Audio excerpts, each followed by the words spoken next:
Hey, Right Riders, Keith Wheeler here, back with another video for you. And everyone wants more book reviews. It doesn't matter if you're self-publishing no content or low content books, or if you're a traditional author knocking out epic novels. Everyone wants more book reviews. And any honest review will do, right?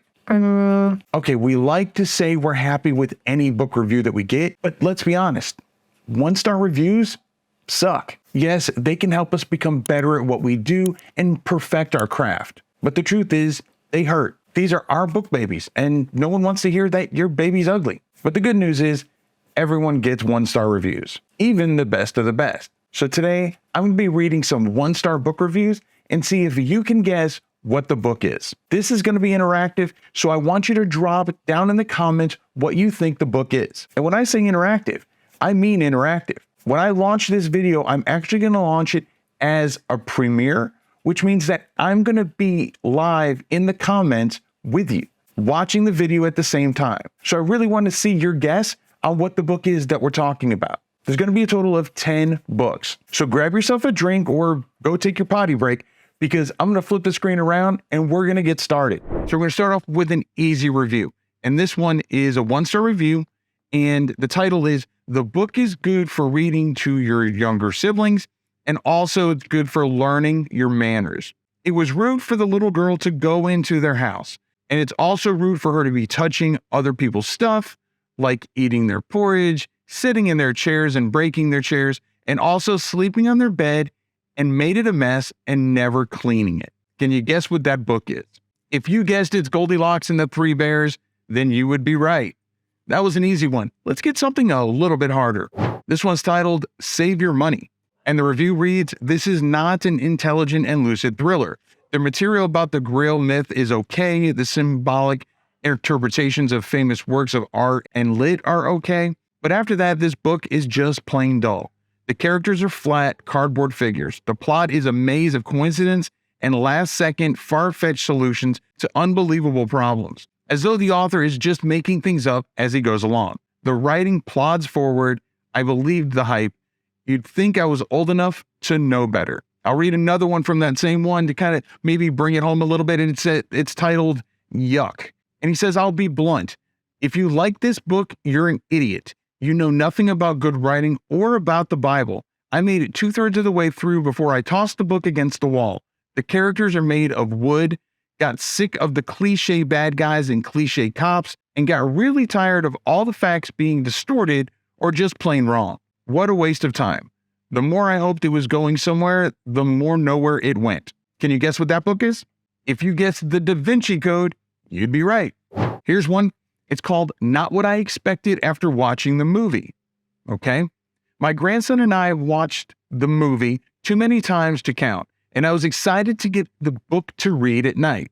But come to find out, the book stops at the Trufula trees, all being cut down, and the only seed being given to Ted. The end. It doesn't go into the seed being planted and the trees coming back. Maybe that's too long for a story, but the best part for my grandson from the movie was that the good deed of planting the only seed left was showing that the Trufula trees were going to come back, where it didn't show that in the book. It just kind of left it for me to explain. Again, maybe that's originally the ending of the book and the movie expanded on that, but I think we'll just keep watching the movie. Now, the Trufula trees should have given that one away, but I'll give you some time. If you guessed that was Dr. Seuss's The Lorax, you were correct. This one is called Why Do People Like This Book? This is a very horrible book. I do not get at all why every single person likes it. The main character, I'm not going to say his name, never seems to do anything himself. He is always relying on other people. If he was alone in his adventures, it would be a miracle for him to have gotten halfway through the first book. Very disappointing. And then another person had a review, and it's called This Sucks. Not kidding. This book is terrible. I wasted time reading this piece of absolute garbage. This book makes no sense whatsoever. If I'm going to buy the book and then burn it, I hate everything. My sister told me it was amazing, but it was garbage fire. Can you guess what that one is? Harry Potter and the Sorcerer's Stone. Let's move on to the next one. This one, the title is Highly Problematic. I find this story to be problematic in the way it subjects the protagonist to have very little choice in having to murder someone. The child, yes, a child, is sent on a quest to a fake wizard who then sends her to kill someone for him under false pretenses. How was this book suggested for children to consume? I was forced to read this book during a course. I would not recommend. I've seen better writing in adult film industry. Oh, snap! If you guessed that this is The Wizard of Oz, you'd be correct. This next one's title is Too Boring. It's too boring for me, even though it's a classic. I know it doesn't matter what I think because I'm reading it to my baby, but if I can't get into it, then I just can't read it to him. Guess I'm more of a modern parent.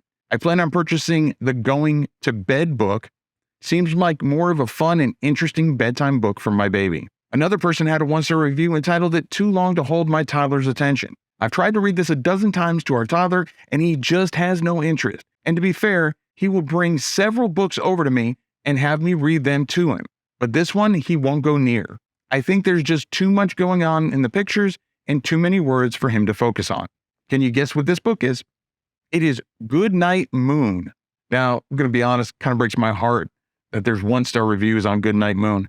But hey, what do we got to do? Okay, this one broke my heart too, I'm not going to lie. The title, I think it's supposed to say needs to be canceled. And it says, these books perpetrate the idea of a nuclear family with traditional values. They also appropriated furry culture. Good luck figuring out what this one is. This one is The Berenstain Bears. The specific book is The Berenstain Bears and the Truth. But either way, The Berenstain Bears, really perpetrating a nuclear family with traditional values and appropriating the furry culture? Cheer. All right, this title is very slow-paced and confusing. In my review, I will be doing a spoiler review and a non-spoiler review. Very kind of them to separate them. Even though if you're reading the review, you're gonna end up seeing both. Anyway, the no spoiler review. This book never got my interest and was hard to keep reading. It was very confusing and boring. Nothing very interesting ever happened, and even when I thought it would be at least a little interesting, it was not. First of all, one word, punctuation. So this one's going to be a spoiler review. This book, I think it's supposed to say, was boring and confusing.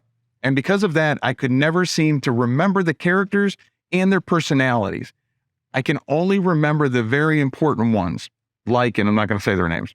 Because I never got to learn the characters' personalities, I did not even feel bad when the dwarfs, I can't even remember who, died. In the end, I don't recommend this book to anyone. Can anyone guess this book? It is The Hobbit. All right, so this one, I'll be honest, had a lot of very, very lengthy 1-star reviews. So I got one that's kind of medium length. The title is The Worst Book I Ever Read. That's pretty harsh already. I do not understand America's fascination with this book. The story is too long, and while it may be about childhood, it takes over 1,000 pages to truly get to any significant story about it. And don't even get me started on how the kids get out of tunnel. I've read the author's response about how times have changed. Sorry, I forgot that ending would have ever been appropriate.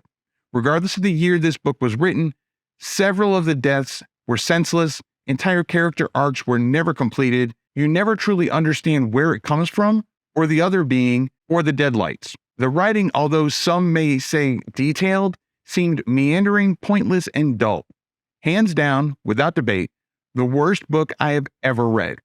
I wish I could have the last month of my life returned and spent ready, I think it's supposed to be reading, anything, literally anything other than this book. I'm actually a huge fan of this author, so again, little disappointed by this 1-star review, but again, it's not for everybody. Can you guess what it is? It is Stephen King's It. If you've had some fun with this so far, then make sure that you give that thumbs up a smashy. The title of this 1-star review is Someone Explain This Series to Me, because I don't get it. Schools seem to love them. Is there some special, highly technical educational matrix that this junk fits into that I need a degree in education to understand? My 1st grade daughter reads everything, and on her 2nd day, her teacher recommended this book. We read it together, and I had to stop every other sentence and talk about how we don't call people stupid, how we don't judge others by the fact that you can beat them up, how you don't deal with being afraid by calling everyone names and hitting them, and how you don't go rummaging through other people's belongings and take whatever you want. It's ridiculous. Unless the point is to get parents to spend time teaching kids how not to behave. But we get enough of that from real life. There'll be plenty of time for our children to become discriminating readers who know when they're reading a fun book. At this age, at this stage, they are learning how to behave around others. When these books are encouraged by adults, a first grader can't be blamed for thinking that this is encouraged behavior. Now, again, this is a book in a series, so if you could just guess the series, hey, more power to you, more points. But can you guess the book? It is Junie B. and the Stupid Smelling Bus. Be honest, how many of these books did you guess correctly? Did you have fun with this? If so, let me know down in the comments as well, and I might do more videos like this from time to time. The bottom line is that I know one-star reviews suck, but I hope that this helps reassure you that you're not alone. And to most importantly, don't take them personally. They're not attacking you, they're just making comments about your book. And to be honest, the one-star review doesn't really matter in the algorithm too much, as long as there's only a few. It's on how you handle that dictates what happens next in your business. So if you thought this was fun, here's another fun video that I did a while back. I'd love to get your thoughts on that one as well. But if you've already seen that one, or maybe you've met your limit of fun for the day, well then YouTube says that this video right here is right up your alley. I catch you in one of these videos, and remember to write right.